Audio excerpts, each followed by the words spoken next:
One kid killing the parents is a bad seed. Two kids killing the parents is a bad family.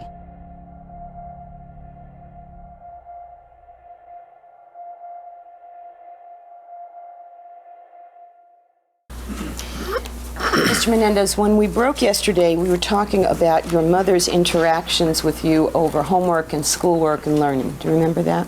Yes. You mentioned at some point when you were talking about that, something about a closet. Yes. Would you tell us what significance a closet had with respect to your mother and to schoolwork? That's where I did a lot of my schoolwork when I didn't do it well. What's where you did it? In her closet. Where was the closet? In her room. It was a long, very narrow, long closet. She kept a lot of her clothes. And is that because you liked to do schoolwork in her closet? You chose that as a place to do it? No, she put me there when she felt that I wasn't concentrating hard enough, or was having trouble concentrating, or just wasn't doing it well enough to how she liked, or when she left the house and she felt I wasn't sick. She wanted to make sure I did my work. You say when she left the house and she felt you weren't sick. What type of days or what time of day would that relate to? That related to during the day, late morning, afternoon, when she had left the house. Was this? Can you specify what time frame you're talking about? Yes. What age or ages are we talking about when your mother would have you do work in the closet? When I was 12, 13, 14. Now, the days when she'd leave the house and have you be in the closet, were these weekends or school days? The school days when she would leave the house, it's when I was homesick, but she didn't feel I was that sick. And what was the purpose of you being, if you know, of you having to be in the closet on these school days when she was out of the house? She wanted to make sure I didn't watch TV or do anything that I wasn't supposed to do, and made sure that I did my work. So you were supposed to do homework in the closet? Homework or different tests that she would give me or assignments that she would give me. And was there a chair and a table or a desk in the closet? No, but sometimes she'd give me a clipboard. A clipboard? So that I could write on. And for how long a period of time would you have to remain in the closet after she had put you there? Until she let me out. And how long would that sometimes be? Sometimes it would be an hour, sometimes it would be all day when she left, 7 hours, sometimes I fell asleep in there overnight. And when,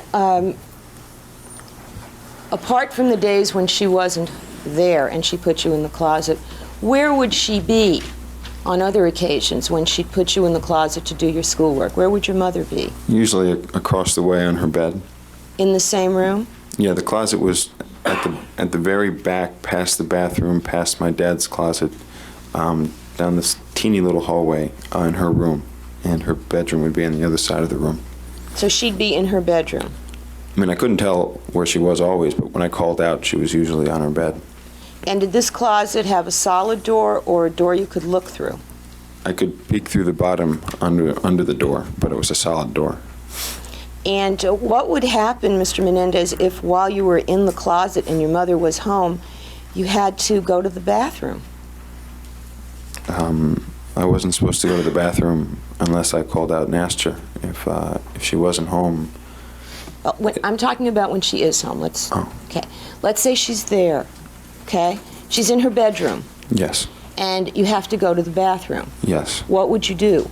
I'd have to call out and tell her that I needed to go to the bathroom. And would she then come and let you out of the closet and let you go to the bathroom? Depended. Depended on what? On whether she felt like letting me go to the bathroom at that time. She'd ask me what number I had to go, and if I had to go number 2, usually she'd let me out. And if you had, and number 1 was urinating? Yes. And if you had to do that, would she let you out? Sometimes she would say, I'll let you out in a few minutes or later, or whenever. Did she ever provide you with a receptacle of some kind that you were supposed to use in the closet? Yes, that's after I had complained that I couldn't. You have to back off the mic. It was a plastic bin with a yellow cover. It was a see-through type of thing. And what was it for? It was for when I used to go to the bathroom. That's after you had complained? Well, I'd complained when she left the house. She'd put me in the closet, and I didn't know I couldn't leave the closet to go to the bathroom. And she got very angry at me one time when I left the closet. And I said I used the excuse that I needed to go to the bathroom that time, even though I didn't. And so she gave me a bin to go in.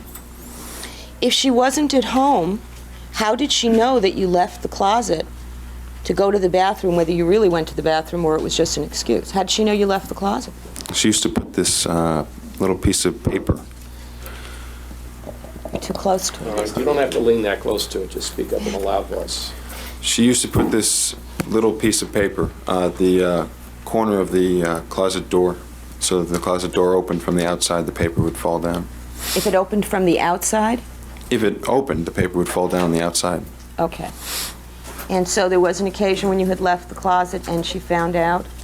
Yeah, I didn't know this until after I found out on the second time what it was. I had left the closet and I watched TV and I got something to eat and I used the restroom and I came back and she accused me of leaving the closet and I said, no, I didn't. And she grabbed me and she started shaking me and she said, don't lie to me, don't lie to me. And I didn't know how she knew, but I admitted that I left the closet. And the second time is when I saw the piece of paper. The second time you left the closet when she wasn't home? Is that what you mean? Yes. I didn't understand how she knew that I had left the closet the first time. Okay. Now, did you use this receptacle that she provided? Yes. Did you ever use anything else? I didn't enjoy using I didn't really want to use this because I'd have to give it to her. And so I kept one of those plastic bags hid it in the closet, so when I had to go in there and I had to go to the bathroom, I could use my own and I could pretend that I never went. Okay.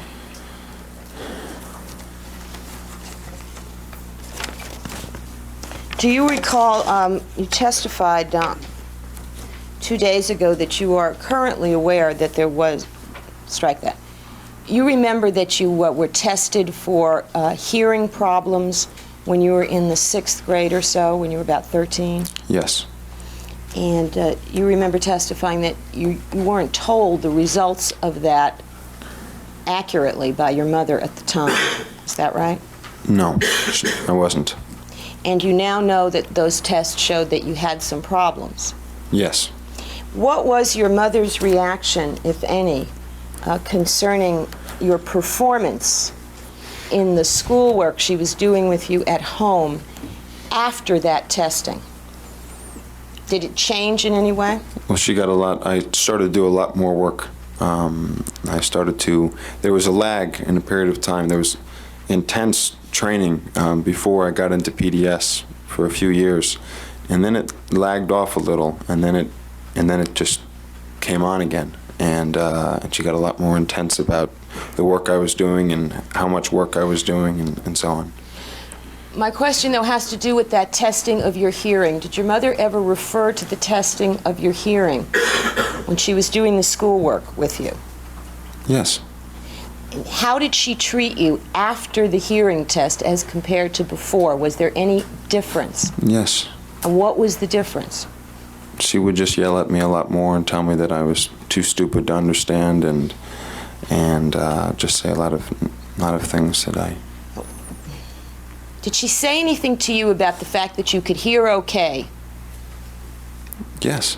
Well, tell us that, Mr. Menendez. You haven't told us that. She would say a lot of different things. She would say that... She usually said that I was just not bright enough, but she would say that I had the ability to hear and that I was just not using my brain, that I wasn't using my intellect. She'd say, why can't you understand me? Why can't you hear me? She would get really frustrated. And that was after the hearing test? Yes.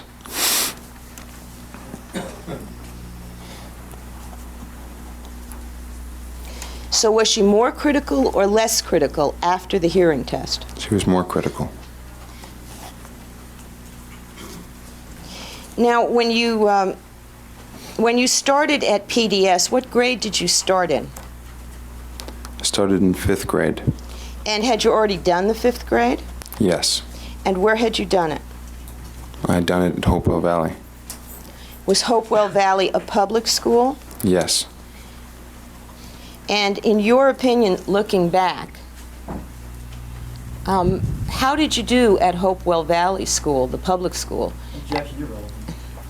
I hadn't finished the question. All right, well, finish your question. Thank you. As compared to how you did in school performance at PDS? Objection irrelevant. Overruled. I thought I did pretty well at Hopewell. And did you think you did pretty well at PDS? Yes. So you thought you did the same? PDS was a tougher school, so in comparison, I thought I did the same. Were your grades better at Hopewell? Yes. Did you feel better about schoolwork at Hopewell? You were doing better? Sustained. Did you like getting good grades? Yes, of course. So were you happier with yourself at Hopewell or happier with PD yourself at PDS?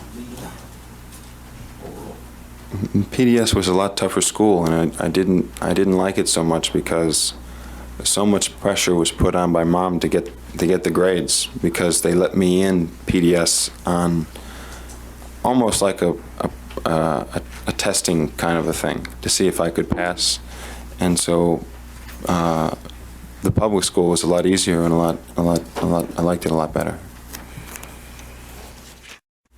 What did you think was the reason, if you thought there was a reason, for your mother's pressuring you and criticizing you with respect to schoolwork? Objection calls for speculation. It's his state of mind, Your Honor. All right, it will be received for that purpose only. I thought there were two reasons. One, I thought she was doing it basically because she was afraid of Dad. The way Dad treated Mom very early on in my life, when I didn't do well in sports or when I was not getting into PDS. I failed getting into PDS a few times, and he would treat Mom really badly. And so I thought that she was pushing me and putting me in closets and forcing me to do better because she was afraid of what Dad was going to do to her. Okay. And was that your mindset about it all the way through your school career? Is that what you always believed? That's what I believed until the end, when I thought that maybe she was just doing it because she wanted to get the grades herself. She wanted me to get the grades for herself. What do you mean for herself? Well, at the end, she was taking it really, really hard when I got bad grades, and she was really excited when I got good grades, to the point where she was no longer even cared whether I gave her the assignment and she would correct it. She would just do the assignment and give it me to hand it in. And I wasn't sure. I still thought it might be because of Dad, but I wasn't hearing Dad yell at her and hit her anymore when I was 14 and so on. So I thought maybe she was just doing it for her own. So did you think it was important to her just for herself? Yes. Did your mother give you any instructions about whether or not you should discuss your school performance with any other people? Yes. And what were her instructions? Objection calls for hearsay. It's a state of mind. Thank you, Your Honor. The instructions she used to give to me was simply that I was not to discuss my grades. She didn't even want me to discuss what grade I was in with my interior because I had to stay back a year. She didn't want me to discuss how I was doing in my classes or what my teachers were saying or anything like that. She certainly didn't want me to discuss the fact that she was training me in school. So how did that make you feel about what your mother thought of you as a student? Or what you thought of yourself as a student? Well, I always knew what she thought of me. I mean, I knew that she didn't think I was a very good student, and she didn't like how I did in class, and she didn't think I was very good in school. Did you hear your mother talking to other people about your schoolwork? Yes. And what would she say to other people about it? She would say that I was getting straight A's and that I was one of the brightest kids in the class and doing everything very, very well. Did you know that wasn't true? Of course. You knew your mother was lying? Yes. Was this the only thing you heard your mother lying about when you were young, or were there other things? No, there were a lot of other things. And how many of those, or were there other things that related to the appearance of performance of the members of the family, particularly of yourself and your brother? The appearance of performance, she would lie about how we did. I don't understand what you're saying. That's what I meant. She would lie about how you did in what areas of your life? She would say that we won this tournament, or we're playing just terrific and our coaches are raving about us, or this and that, when it wasn't true. And would she ever mention what your teachers were saying about you? Yes. And would that even be teachers that you had had? I mean, you heard two of your teachers testify here that you plagiarized or copied something. No, she would always talk about how the teachers thought talk about how the teachers raved about me, how the tennis coaches raved about me, and how they thought I was this great student and had so much ability and so on. How did that make you feel when she's lying this way right in front of you? Well, it made me feel sort of embarrassed, but it made me feel like obviously she doesn't think that I am doing well enough. Did it give you any kind of insight into how important these things were to her? Well, I always knew how important image was to her, just from the way she would talk about how she would fuss over how she had to be perfect when she went out to a party, or fuss about the way she went to a party. She liked to go in limousines. She just talk about how she didn't want any fights at the party between mom and dad, between her and dad, and I always knew image was very important to her.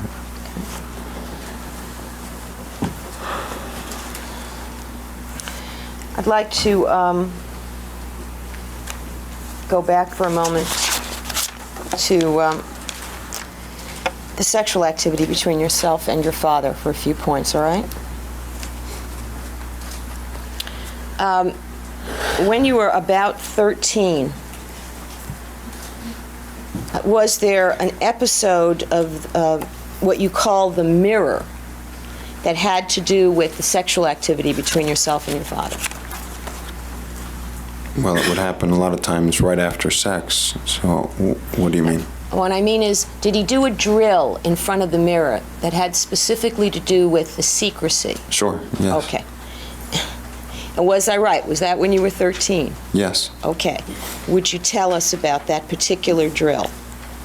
I was sitting in front of the mirror. He used to do this every once in a while. I'd say at least once or twice. It happened more than just when I was 13.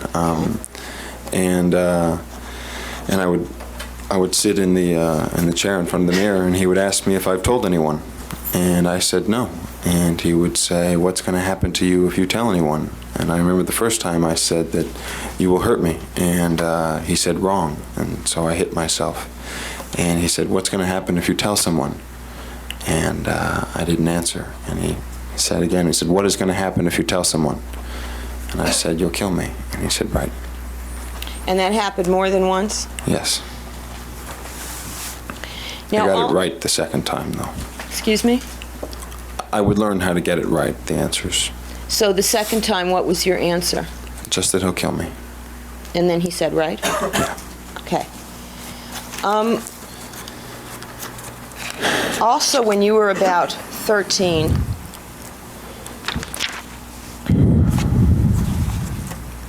was there a nickname that you gave yourself that was related to what you've described here as rough sex? Yes. What was that nickname? The Hurt Man. And did you share that nickname with anyone? Yes. And who did you tell that that was your nickname? I told some of my friends. I told Diane. I told Lyle. I was the Hurt Man. Did you have a cousin named Andy? Yes. Did you ever mention that nickname to Andy? Yes. I more considered Andy one of my best friends Objection, this is a hearsay motion to strike. Overruled. than my cousin. Okay. Did you explain to Lyle and all these other people why you were calling yourself Hurt Man, or did you just tell them the nickname? I just told them it was because I got hurt a lot and I could... You didn't tell them how you were being hurt or who was hurting you? Sustained, the answer's straight. Did you tell them how you were being hurt or who was hurting you? No.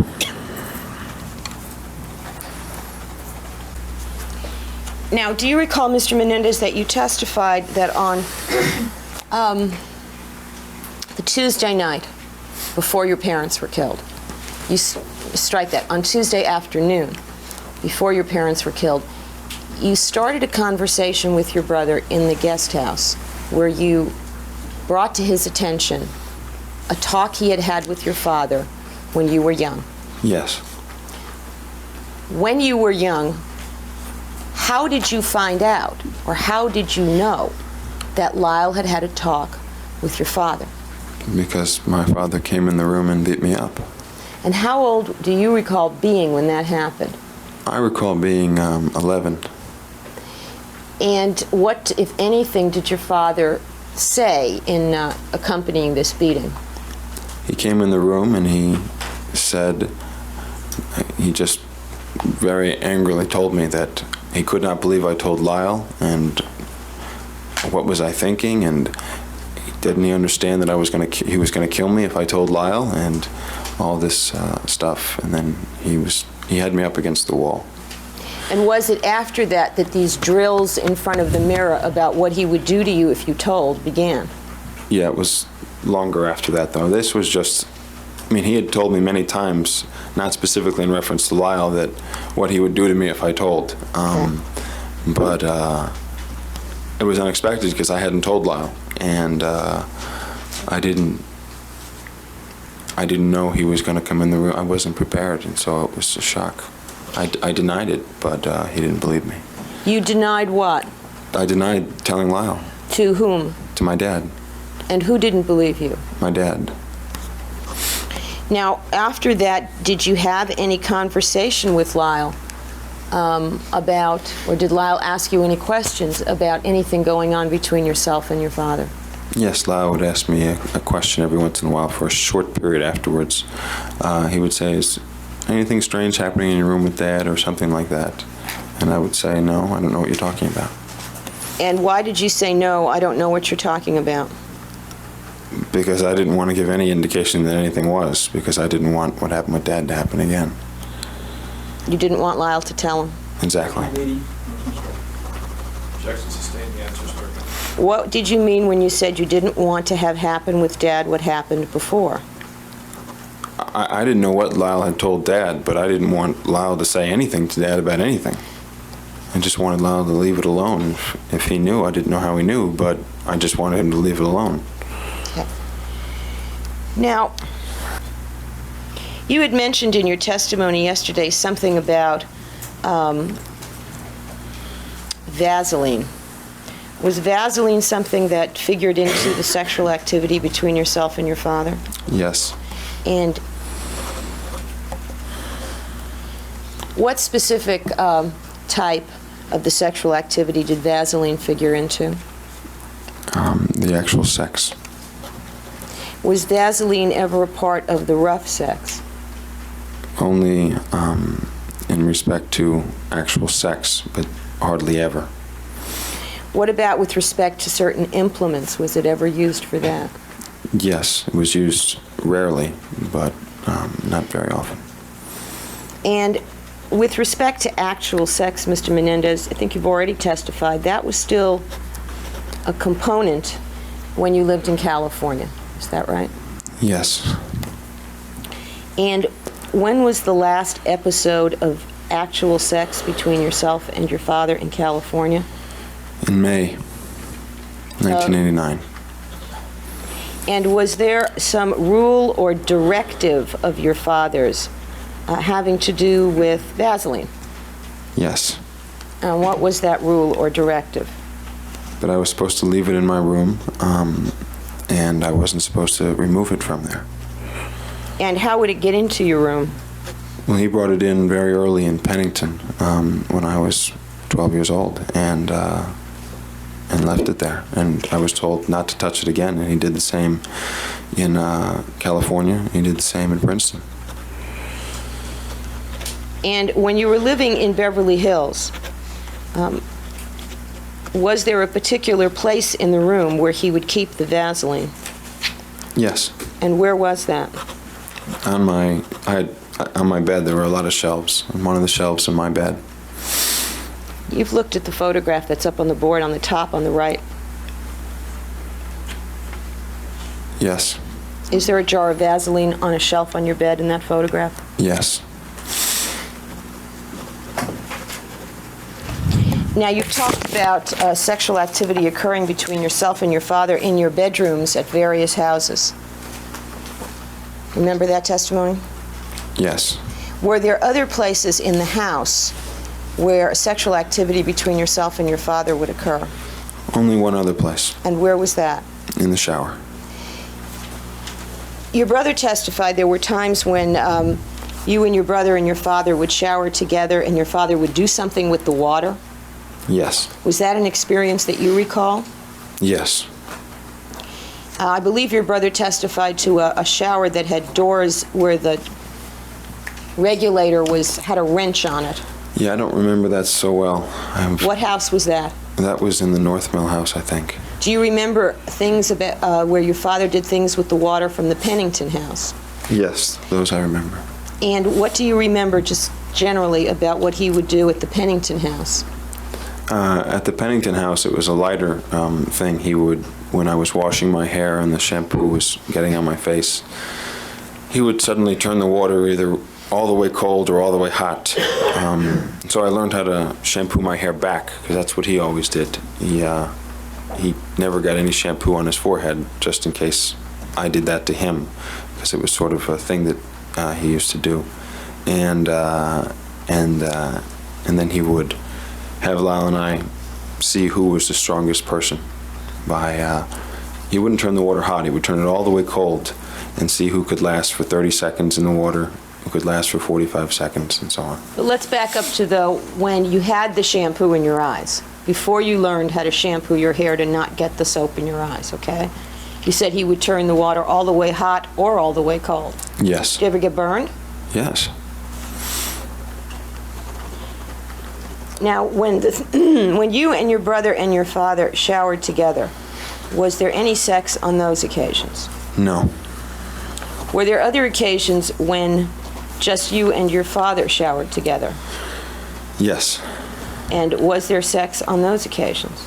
Not always, but sometimes. And what would have preceded those showers? What came before the showers, if you recall? What would you have been doing? Sometimes he would shave me. I was really asking what activities. Would this be on the weekends, the showers together? Yes, well, it would be after tennis, after sports, of course. Okay, so it's after sports, of course? Yes. Okay. Well, we took, every time we finished playing on the tennis court, we always, him and I, and sometimes Lyle, depends how old he was at the time, would go and take a shower together. Now, you mean every time, meaning on the weekends? Yes, he really wasn't around too often during the day in the week. During the week? Yes. Let's talk about during the week, during the school year, okay? Days when you'd go to school, Yes. okay?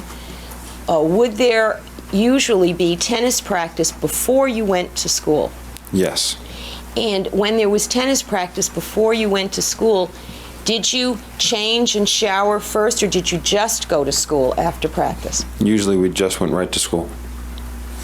So would the time when you would shower at home after tennis practice be on the weekends or at the end of the day? Almost always on the weekends. We'd be playing tennis for all day, like 6 hours every day on the weekend, and afterwards we would go and take a shower. Now, you mentioned something about he shaved you. At what age are you talking about? When I was 12. When you were 12? 12. And did this happen only when you were 12, or did it go on for No, some it period of began time? when I was 12. And how long did it go on? Just for, it didn't happen in Princeton, so it ended before I moved to Princeton. And you moved to Princeton when you were 15 and a half. Yes. And what part of your body did he shave? Or what hair did he shave? My pubic hair.